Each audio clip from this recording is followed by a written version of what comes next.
¿Sabías que tomarte esto todos los días es como meterle un caballo de Troya a tu cuerpo? ¡Mira lo que pasa por dentro! Una sola lata tiene casi 10 cucharadas de azúcar.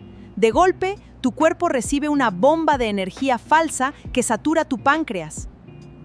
El ácido fosfórico no perdona. Ataca directamente el esmalte de tus dientes y bloquea la absorción de calcio, que tus huesos necesitan. ¿Calmar la sed? Todo lo contrario. La cafeína y las altas concentraciones de azúcar terminan robándole agua a tus células. Y todo ese exceso calórico se almacena directamente en tu hígado como grasa, abriendo la puerta a la resistencia a la insulina.